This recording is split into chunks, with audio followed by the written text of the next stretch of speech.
Stage Fright, Its Causes and Cures, with special reference to violin playing by Kato Havas. Published by Bosworth & Co., London. First impression, 1973. Dedication to Tim for his kindness and understanding in having a violinist for a wife, and to Sue, Pam and Kate for their sense of humor and forbearance in having a violinist for a mother. Acknowledgements. I would like to express my gratitude to Dr. F.A. Hellenbrand, Professor Emeritus, University of Wisconsin, formerly Director of the Motor Learning Research Laboratory, School of Medicine and Education, Wisconsin, for making clear the scientific aspects of a new approach to violin playing and the 12-lesson course in a series of articles in the Strad, in private correspondence and in many discussions.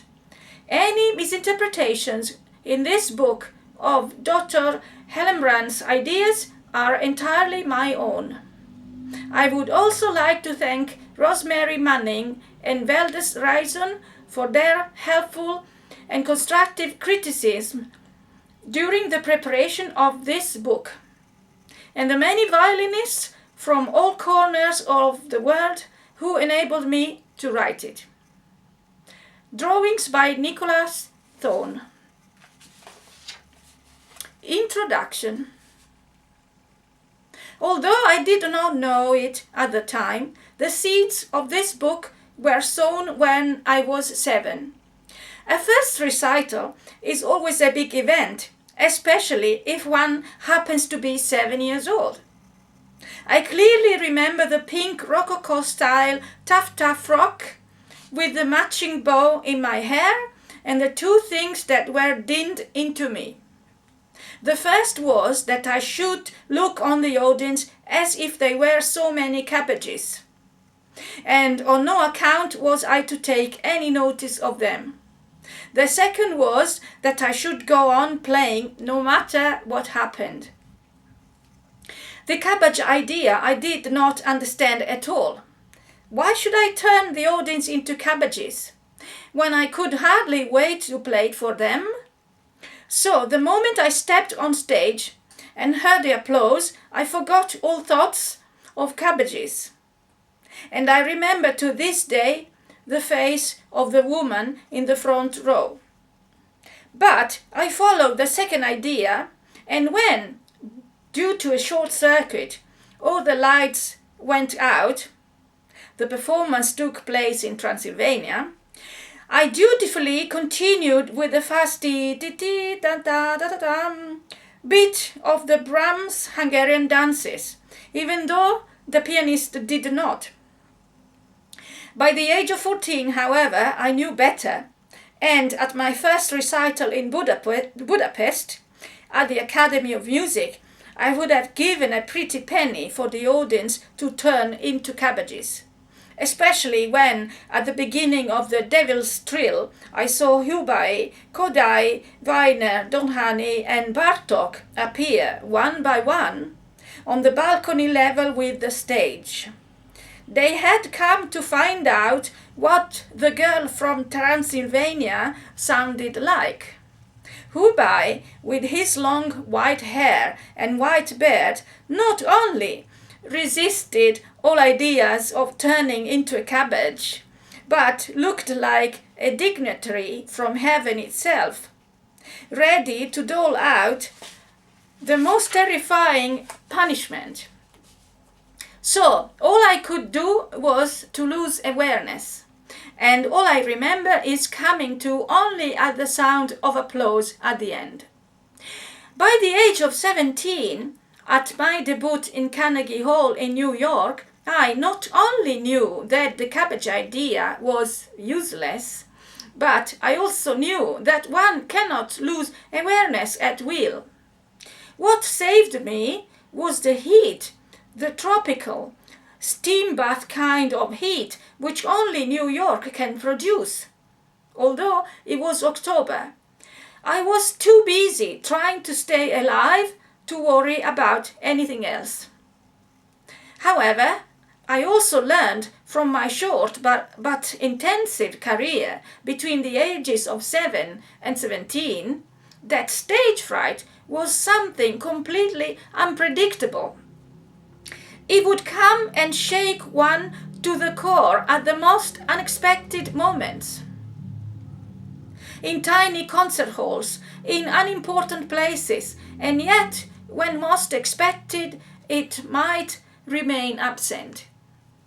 During the subsequent tours and orchestral appearances, I also discovered that, with or without stage fright, no praise, no wonderful review on earth could make me feel happy, if I myself did not feel happy with my playing. In fact, praise could make me feel even more miserable. It seemed that the only thing that mattered in my playing was me. Violin playing was a lonely life, and I was convinced that ordinary life was passing me by. I decided that the only solution was to opt out and get married. I was 18. However, the ensuing lull provided the most important period in my whole career. It gave me time to think and to discover some answers to the difficulties besetting so many violinists. And when 18 years later fate decided virtually to rocket me back to the musical world, see the violin and I knew that the misery so many violinists experience was totally unnecessary. But the alleviation of stage fright was still an enigma. That was to come after the publication of 3 books, 10 years of intensive teaching, constant public lecture demonstrations on both sides of the Atlantic, plus the running of my summer violin school and festival. During this period of work, I discovered an additional result of the new approach, the alleviating of stage fright. These lines were written in 1967 in an autobiographical account called The Violin and I. The book describes the origins and consequent development of a method of violin teaching which I called a new approach to violin playing. The reason for calling this method a new approach was that instead of following the conventional methods of violin teaching, it was based on the fundamental principles of coordinated balances. In order to simplify the scientific terminology of the physiological key motor responses, I had referred to them in my previous 2 books, A New Approach to Violin Playing and the 12-lesson course in violin playing, as the fundamental balances. In other words, in order to release and, in the case of beginner, to avoid tension and anxiety, so often a part of violin playing, the pupil learns to apply effortless, natural body motion as in rowing, swimming or playing tennis, instead of the traditional placing, very often actually forcing, of the body and hands. These coordinated, self-propelled physical actions naturally tend to evoke great release in the emotional and mental responses. The period of work I referred to above culminated in a recital in the Wigmore Hall, arranged by Messrs. Bosworth and Co. Limited to launch the publication of my second book, the 12-lesson course in A New Approach to Violin Playing. The reason for arranging the recital was to show the results obtainable through this method of teaching. The pupils taking part were aged from 7 to 55, and their skill was equally varied. From beginner to professional, all were represented, including amateurs. students and teachers. The duration of their studies with me also varied to the extreme, from 12 lessons to 3 years. It was on this occasion that I was amazed to see that some of these pupils, although they had had no more than 12 lessons in their lives, had never played in front of even a room full of people before, let alone a jammed audience at Wigmore Hall, showed no signs of nerves from the moment they began to play. But what interested me, especially at this recital, was the reaction of the professional players. Most of them had suffered agonies of stage fright at previous public appearances. And these had affected their playing to such a degree that or two of them were seriously thinking of giving up playing in public altogether. But on this occasion, all of them, without exception, were not only free from nerves, but positively enjoyed the sensation of playing in front of an audience. For the first time in their lives, they were able to taste the intoxicating feeling of artistic fulfillment, the power to give. There is still much to be learned about the nature of stage fright, I wrote in The Violin and I. What causes it? What are the physical manifestations? Why are certain people more affected than others? These and other questions are the core to which we hope to find some positive answers and solutions in the course of time. I felt very strongly that the results at that concert in Wigmore Hall were only a beginning. Therefore, I began to make a special study of the causes and effects relating to stage fright. And because of the nature of my work, which has always involved me with players of all standards, I had ample opportunity to observe and to make notes. It proved to be a most complex and absorbing study, involving physiology, psychology, and sociology. Through these studies, much research, and through constant public appearances, I have had the good fortune to amass a vast amount of experience on the subject. Also, working with so many players, I have had enough opportunity of expanding and developing the concepts and techniques for the release from tension and anxiety, and thus of adding further curative measures specific to stage fright. The response exceeded all my expectations.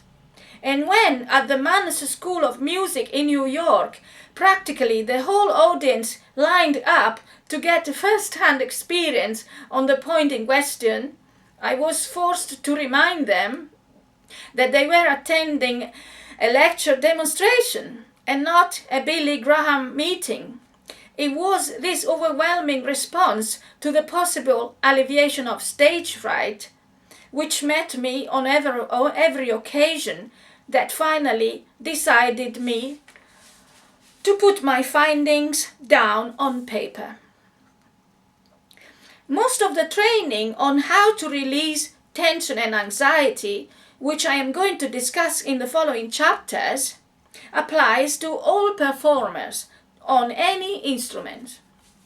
But as the problems of violinists tend to be more complex than most, because of the very nature of the instrument and because theirs is the word I know best, I am going to single out the violin for the purpose of this book. The clarifications involve the understanding of the origins and causes of the problems. This understanding involves both physical and mental training.